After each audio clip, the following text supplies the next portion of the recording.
Olá, 17º Congresso Brasileiro de Medicina de Família e Comunidade. Eu me chamo Mônica e vou apresentar um relato de experiência intitulado Fatores para o Desmame de Benzodiazepínico na APS. O objetivo desse relato é comparar as características de duas experiências de desmame de benzodiazepínicos, criando hipóteses para os diferentes desfechos dos casos, tendo em vista a importância do tema e a dificuldade encontrada para tal desprescrição. A literatura nos traz que a redução gradual da dose, acompanhada de terapia cognitivo-comportamental, é a estratégia mais efetiva para a cessação de benzodiazepínicos. A redução da dose deve ser planejada em conjunto com o paciente, porém, recomenda-se reduzir de 25% a 50% da dose inicial a cada 2 semanas, cessando o uso entre 6 e 8 semanas. Sabe-se que o paciente que está orientado quanto aos sintomas de abstinência e sua duração tem maior chance de manter-se disposto a enfrentar o processo de desmame. E os principais sintomas de abstinência são insônia, ansiedade e inquietação, os quais podem durar dias a semanas. Vamos agora comparar os dois casos. A paciente A, do sexo feminino, estava em uso de diazepam, uma medicação de meia-vida longa, que foi prescrita há 2 anos por um episódio depressivo grave. A paciente buscou atendimento médico para fazer essa retirada e, portanto, já estava no estágio de ação no modelo transteórico de mudança do comportamento, ilustrado nessa imagem abaixo.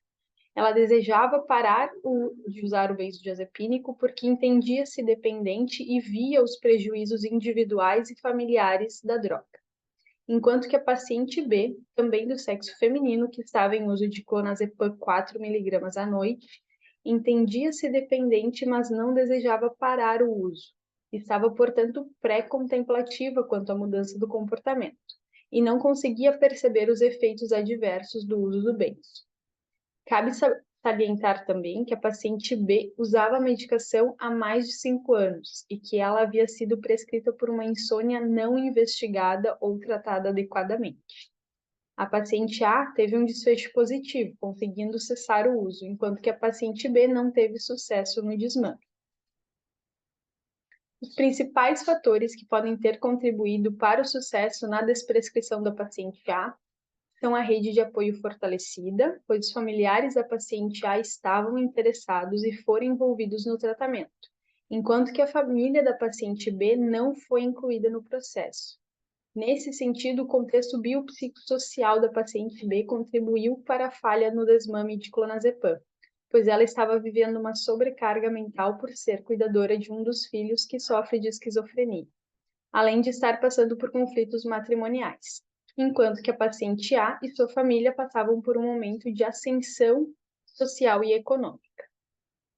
A indicação do benzodiazepínico e o tempo de uso certamente contribuíram para o sucesso da paciente A, uma vez que ela já não estava em episódios de depressão grave e compreendia que não havia necessidade de manter o uso de diazepam. Outro fator que diferencia as duas pacientes é a percepção que a paciente A tinha dos efeitos adversos da medicação. A paciente A apresentava grandes prejuízos sociais e familiares pelo efeito de sonolência residual do medicamento. Sentia-se dependente e incomodava-se por isso. Já a paciente B compreendia sua adição, porém não identificava que sua dificuldade de memória pudesse estar relacionada ao uso do medicamento, ou que a insônia inicial que seguia apresentando podia estar relacionada à dependência de benzodiazepínicos.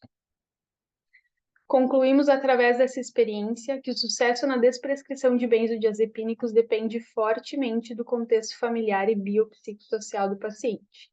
Assim como percebemos a importância de realizar uma abordagem individualizada, compartilhando as decisões e o planejamento da retirada, adequando a nossa abordagem conforme o estágio de mudança de comportamento em que o paciente se encontra. Não deixando de pontuar que é dever do médico orientar os malefícios do uso dessa medicação a longo prazo, manter vigilância quanto ao abuso do medicamento e oferecer a desprescrição a todos os pacientes em uso. Fico agora à disposição através do meu e-mail para conversar sobre o tema e tirar possíveis dúvidas. Muito obrigada. Segue as nossas referências.